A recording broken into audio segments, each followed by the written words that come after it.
মাল আউট হয়ে যাবে গল্পটা শুনলে। বাবা বাড়িতে আমাকে পেয়ে তার মেশিন আমার ভিতরে দিতেই আমি উফ আহ বলা শুরু করলাম। আমার স্ত্রী একটি অসুখের কারণে চলে গিয়েছিলেন, যার কারণে আমি প্রচণ্ড আঘাত পেয়েছিলাম।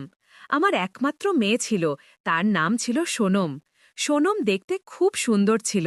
যখন আমার স্ত্রী চলে গেলেন, তারপর আমি আমার মেয়ের দিকে ঠিকমতো নজর দিইনি, আর হঠাৎ করেই সে বিয়ের বয়সে পৌঁছে গেল, আমি টেরও পাইনি। আমার মেয়ে সাধারণ আর সহজ সরল ছিল। সে ঘরে সালোয়ার পরত আর বাইরে যাওয়ার সময় জিন্স আর টপ পরত। এখন আমি তার দেখভাল করা শুরু করেছিলাম, কারণ তরুণী মেয়েদের দিকে তরুণ ছেলেদের নজর সব সময়ই থাকে। আমি স্পষ্ট জানতাম তারা মেয়েদের তাদের জালে ফাঁসিয়ে তাদের যৌবন নষ্ট করে দিতে চায়। আমার মেয়ে এত বড় হয়ে গিয়েছিল, কিন্তু এখনও যদি তার কোনো কষ্ট হতো সে আমার গলা জড়িয়ে ধরে, আর যখনই কোনো ভালো কথা বলতে হতো সে লজ্জা না পড়ে আমার কোলে ছোট বাচ্চার মতো চলে আসত। প্রথম প্রথম তো আমার মেয়ে সম্পর্কে কোনো অদ্ভুত ভাবনা আসেনি, কিন্তু পরে যখন সে বড় দেখাতে লাগল, আমার মনে অদ্ভুত অদ্ভুত ভাবনা আসতে শুরু করল। একদিন আমি আমার মেয়েকে আমার ঘরে কাঁদতে দেখলাম। আমি তার কাছে গেলে সে তার চোখের জল মুছে ফেলল আর চুপচাপ সহজ সরল হয়ে গেল। আমি বললাম, মা, কি হয়েছে? কিন্তু সে বলল, কিছু না বাবা, আমি ঠিক আছি। আমি জানতাম, মা, তুমি কাঁদছিলে, আমার থেকে লুকিও না, আমি তোমার বাবা, তোমার থেকে কি লুকানো। এখন তো আমরা দুজনেই রয়ে গেছি, যারা একে অপরের সহায়। আমার মেয়ে নিচু নজরে বলল, বাবা, এমন কিছু না, শুধু মায়ের স্মৃতি মনে পড়ে গিয়েছিল, তাই কেঁদে ফেললাম। মা, যা হওয়ার তা হয়ে গেছে, এটা সব ঈশ্বরের ইচ্ছা, আমরা এতে কিছুই করতে পারি না। আমারও তোমার মায়ের স্মৃতি খুব মনে পড়ে, কিন্তু কি করব? তখন আমার মেয়ে আমার গলা জড়িয়ে ধরে বলল, বাবা, মা ছাড়া আমার একদম ভালো লাগে না। যদি তুমিও চলে যাও আমি কি করব একা? মা, আমি কোথায় যাব? আমি তো তোমার সাথেই থাকব। না বাবা, কাল যদি তুমি নতুন বিয়ে করো তুমি তাদের সময় দেবে, আমার দিকে একদম নজর দেবে না, আমি জানি। না মা, এমন কিছু না, যদি তুমি বলো আমি দ্বিতীয় বিয়ে করব না। কিন্তু মা, যদি কালকে তোমার বিয়ে হয়ে যায় আর তুমি তোমার শ্বশুরবাড়ি চলে যাও, তারপর তোমার বাবার কি দশা হবে তুমি ভাবতে পারছো না? মেয়ে, একা খানা বানানো, রোজ একা থাকা, সারা জীবন কি করে একা কাটানো যায়? আমার মেয়ে আমার থেকে দূরে সরে গিয়ে বলল, যদি এমন হয় বাবা, আমি বিয়ে করব না। যাই হোক, আমার বিয়ে করতে ইচ্ছা নেই, তোমার থেকে দূরে যেতে ইচ্ছা নেই। কিন্তু মা, আমার এখনো অর্ধেক জীবন বাকি, এই সময়ে আমারও একজন জীবনসঙ্গীর দরকার। আমি একা কি করে সারা জীবন কাটাব জীবনসঙ্গী ছাড়া? তুমি ভাবতে পারো মা, একা থাকা কত কঠিন। হ্যাঁ বাবা, আমি জানি।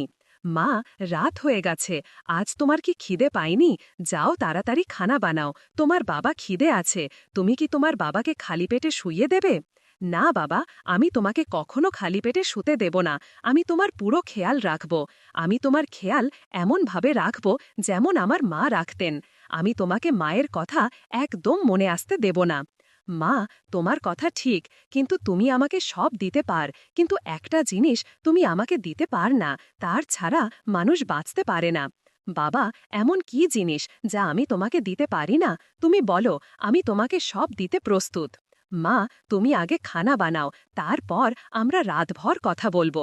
তোমার বাবা কোথাও যাচ্ছে না তোমাকে ছেড়ে। হ্যাঁ বাবা, আমি তাড়াতাড়ি খানা বানিয়ে দিচ্ছি, আমারও খিদে পেয়েছে কিছু। আমি নিজের ওপর একটু লজ্জা পাচ্ছিলাম, আমি আমার মেয়ের সাথে কি করতে চাইছি, কিন্তু যদি আমার মেয়েও রাজি হয় আমি কি করব?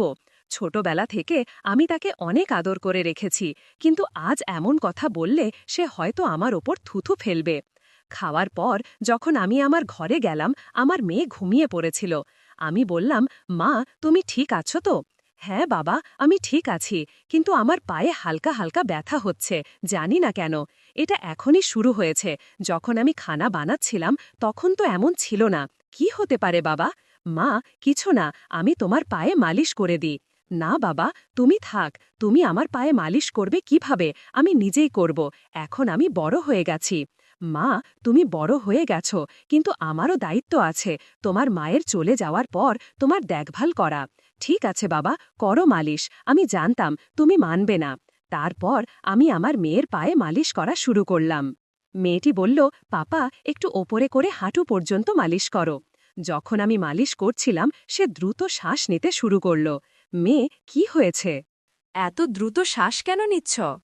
কিছু না পাপা, এমনি। আমার মেয়ে আমাকে লুকিয়ে রাখছিল, কিন্তু সে গরম হয়ে উঠছিল। আমি সব বুঝে ফেলেছিলাম। মেয়েটি বলল, পাপা এখন আমার মনে পড়েছে তুমি যে জিনিসের কথা বলছিলে যা আমি তোমাকে দিতে পারব না। পাপা বলো এখন। আমি সেই জিনিসের দিকে ইশারা করে বললাম, মেয়ে তুমি আমাকে দিতে পারবে না। পাপা আমি কিছু বুঝতে পারছি না, আরেকবার বলো। মেয়ে সেই জিনিস যা প্রত্যেক পুরুষ তার স্ত্রীর কাছ থেকে পায়, জীবনের পরম সুখ। পাপা তুমি কি এই কথা বলছ? সে ইশারা করে বলল, হ্যাঁ মেয়ে, আমি এই কথাই বলছি। কিন্তু পাপা আমরা তো বাবা মেয়ের সম্পর্কে বাঁধা, এমন অবস্থায় আমি তোমার সাথে এটা করতে পারব না। পাপা এটা সমাজে ভুল বলে বিবেচিত হয়। মেয়ে এই জন্যই তো আমি বলছিলাম যে আমি নতুন বিয়ে করব, যাতে আমি সেই সুখ পাই যা একজন স্ত্রী দেয়। না পাপা, আমার থাকতে তুমি নতুন বিয়ে করবে না। যদি এটাই কথা হয় তাহলে আমি তোমাকে দিতে প্রস্তুত আছি। মেয়ে কাউকে বলো না, না হলে আমাদের রহস্য ফাঁস হয়ে যাবে। পাপা আমি কাউকে বলবো না। আমি কি এটা করতে পারি? তুমি কি তোমার মেয়ের ওপর বিশ্বাস করছো না? মেয়ে এমন কথা নয়, ভুলে যদি কাউকে বলে ফেলো তাহলে আমার কি হবে? কথা প্রসঙ্গে আমার মেয়ের চুলকানি শুরু হলো। মেয়ে কি হয়েছে, তোমার চুলকানি হচ্ছে? হ্যাঁ পাপা, এখন আমার চুলকানি হচ্ছে, মনে হচ্ছে আমার এখনই দরকার। আমি সেই জিনিসের দিকে ইশারা করে বললাম, মেয়ে এই চুলকানি প্রায়ই হয় যখন মন চায়, হয়তো তোমার মন এখন প্রস্তুত। হ্যাঁ পাপা, নদী বয়ে যেতে শুরু করেছে। আমি ইশারা করে বললাম, মেয়ে এই জিনিসের দিকে দেখো, এটার কারণেই নদী বয়ে যাচ্ছে। যদি এটা পেয়ে যাও তাহলে নদী শান্ত হয়ে যাবে। হ্যাঁ পাপা, এখন আমি আর থাকতে পারছি না, আমাকে দ্রুত দাও। পাপা প্রথমবার কিছু হয়ে যাবে না তো?